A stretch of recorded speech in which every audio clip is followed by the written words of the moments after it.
राधे राधे, जय श्री कृष्णा। आप सभी को मेरे इस YouTube चैनल पर हार्दिक स्वागत है, अभिनंदन है।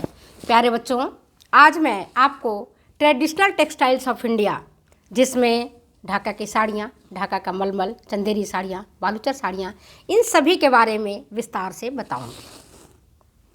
तो चलो हम देखते हैं ढाका के मलमल के बारे में। आज़ादी से पहले 1947 से पहले भारत के अंतर्गत ही पाकिस्तान और बांग्लादेश था। आज़ादी के बाद जब अंग्रेज गए, भारत को दो टुकड़ों में बांट गए।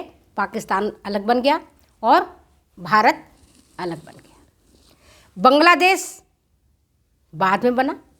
तो पहले जो भारत का हिस्सा था ढाका का मलमल, वहाँ का मलमल इतना सूक्ष्म, इतना बारीक,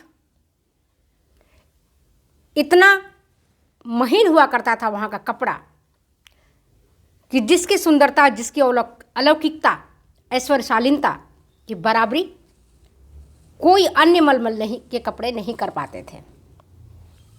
कहा जाता है, ऐसा कहते हैं कि ढाका के मलमल के बारे में ऐसा कहते हैं कि एक थान, पूरा एक जो थान होता है 32 मीटर का, वो 32 मीटर का पूरा थान एक छोटी सी अंगूठी, ये जो अंगूठी है ना, अंगूठी के एक छल्ले से निकाल दिया जाता था। इतनी बारीक हुआ करती थी।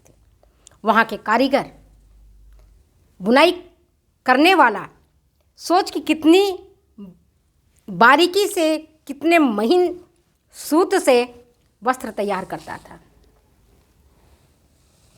कहते हैं, एक और कहावत था कि दिया सलाई के एक डब्बे में पूरा थान मलमल का, ढाका के मलमल को, पूरे थान को एक सलाई के डब्बे में, माचिस के डिब्बे में आप रख सकते थे।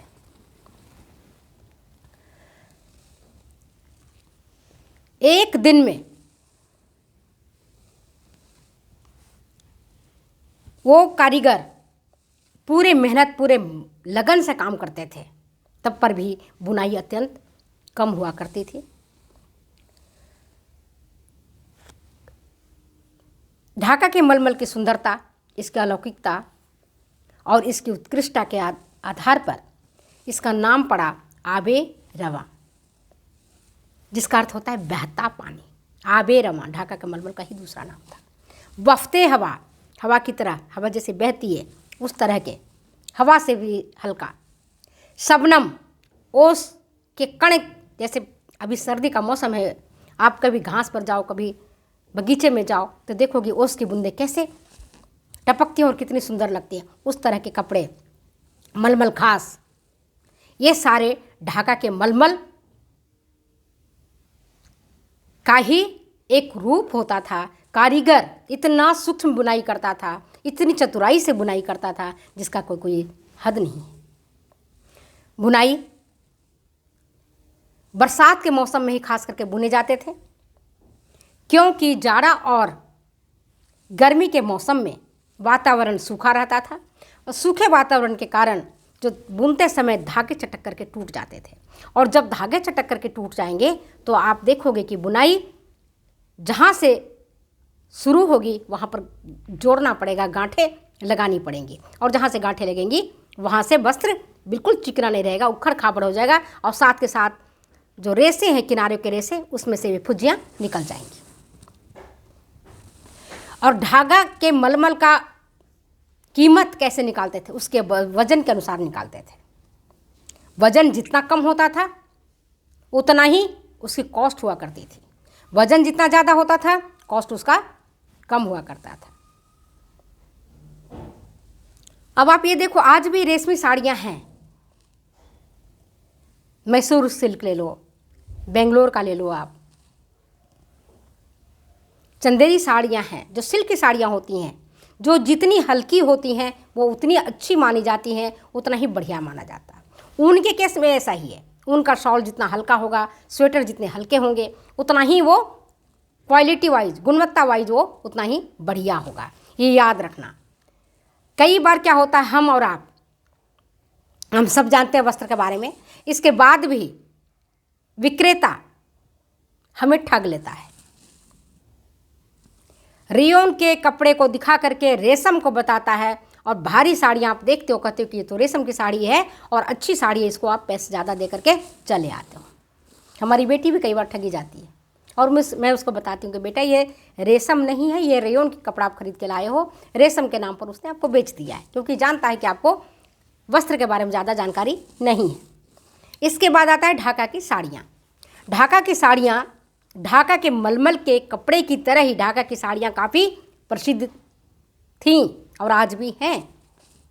एक बच्चे ने मुझसे इससे प्रश्न पूछा था कि मैडम ढाका, प्रश्न आया है कि ढाका कहाँ स्थित है, भारत में या बांग्लादेश में। हमने कहा बच्चा ये बहुत सिंपल सी क्वेश्चन है।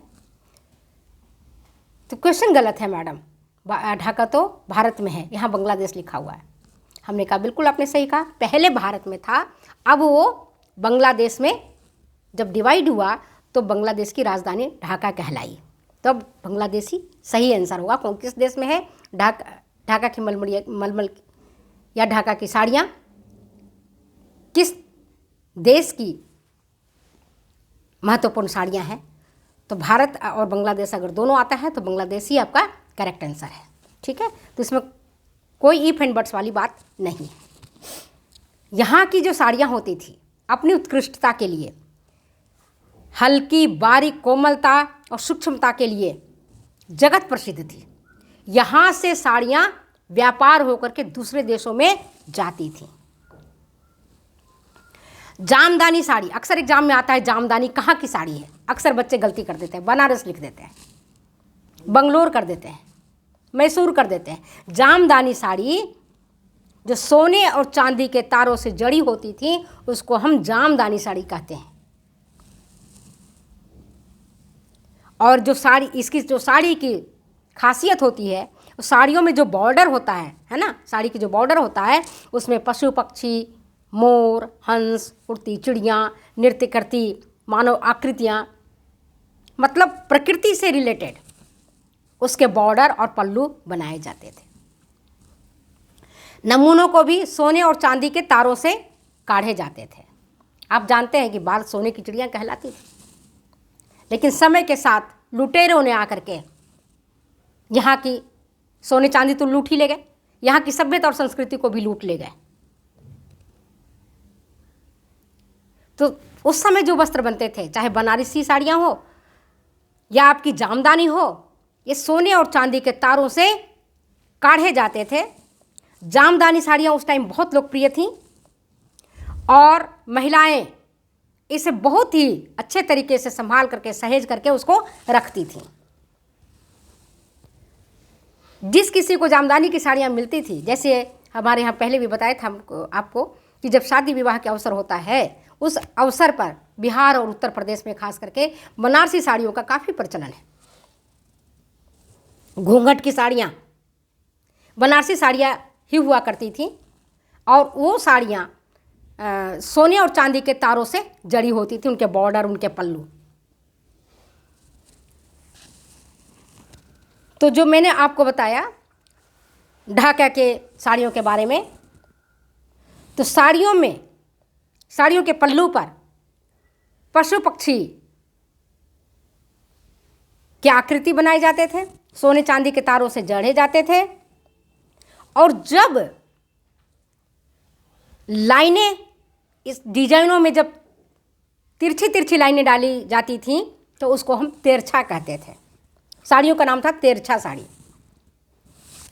अगर साड़ी के संपूर्ण भाग पर बूटे बनाए जाते थे, छोटे छोटे बूटे बनाए जाते थे, तब उस साड़ी का नाम बूटेदार साड़ियाँ कहलाती थी। वहाँ की पन्ना हजारे की भी साड़ियाँ काफ़ी फेमस हुआ करती थी। और पन्ना हजारे किसको कहते थे? फूलों के गुच्छे वाले नमूने की जो साड़ियाँ होती थी उसको हम कहते थे पन्ना हजारे। आप ये देखो, गेंदा के फूल को क्या कहते हैं? हजारी का फूल, हजारों का फूल, मतलब इसमें इतनी सारी छोटी छोटी पंखुड़ियाँ होती हैं कि उसको हजारा कहलाता है, हजारा कहलाता है। तो बहुत सारे फूलों के गुच्छे वाले नमूने की साड़ियों को हम क्या कहते थे? पन्ना हजारे कहते थे। फूलों के जाल वाले नमूनों से जो युक्त साड़ियाँ हुआ करती थीं उसको हम जतार कहते थे, जतार कहते थे। जाल वाले नमूने होते थे ना, तो उसको जतार कहलाते थे। छोटे छोटे फूल पत्तियों वाले नमूने से युक्त साड़ियों को हम फुलवार कहते थे और बड़े बड़े फूल पत्तियों से बने नमूने वाले साड़ियों को हम तारेदार कहते थे। साड़ियों की आंचल जो पल्लू कहलाती है और जो बॉर्डर होती है वो इतना सुंदर और इतना आकर्षक हुआ करता था और आज भी वहाँ की बनती है ढाका की साड़ियाँ, ऐसा नहीं कि ख़त्म हो गई हैं, बन रही हैं। इतनी सुंदर बनती थी कि आपका मन मोह लेती थी। और ढाके की साड़ियों में जो पुरानी रीति रिवाज के कथाओं पर जो आधारित स्थानीय रीति रिवाज के कारण उन सब के नमूनों को भी उस साड़ी में विशेष रूप से चित्रित किया जाता था, जिससे साड़ी की सुंदरता और अलौकिकता में अतिशय वृद्धि हो जाती थी। यहाँ की साड़ियों में मोर, हंस, अन्य पक्षी जो हुआ करते थे उन सब का सुंदर तरीके से चित्रण किया जाता था। उड़ती चिड़ियाँ, नृत्य करती मानव आकृतियाँ, देवी देवताओं के चित्र, फूल पत्तियों के चित्र, कारीगर के जो कुशल अंगुलियाँ हुआ करती थीं ऐसा उकेर के रख देती थीं, इतनी सुंदर डिजाइनों को साड़ी पर उकेर देती थीं कि देखने वाला का मन जो है वो मोहित हो जाता था। और संपूर्ण विश्व में इन साड़ियों की डिमांड थी।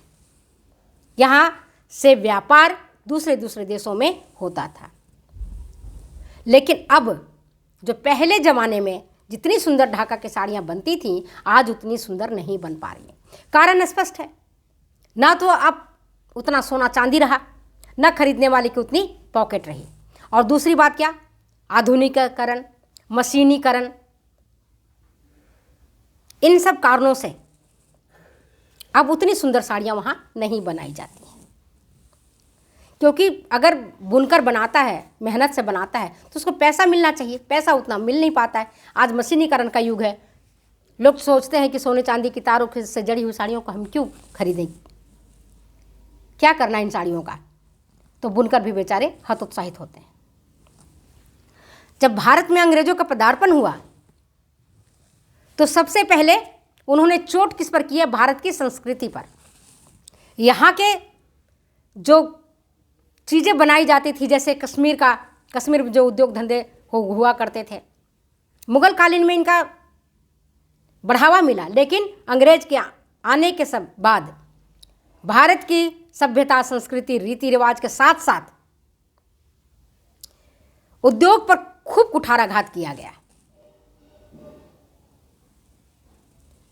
बिल्कुल प्रोत्साहन नहीं मिला। जब प्रोत्साहन नहीं मिलेगा तो कारीगर कैसे मेहनत करेंगे, कैसे आप कमा कर खाएंगे, कैसे अपना पेट भरेंगे। धीरे धीरे धीरे धीरे ये कला लुप्त होती चली गई। तो चलिए, आज मैंने आपको ढाका की साड़ियों के बारे में, ढाका के मलमल के बारे में आपको बताया है। वीडियो अच्छी लगती है तो प्लीज़ शेयर करें, कमेंट करें, सब्सक्राइब करें। फिर मिलते हैं हम अगले वीडियो में अगली बातों के साथ।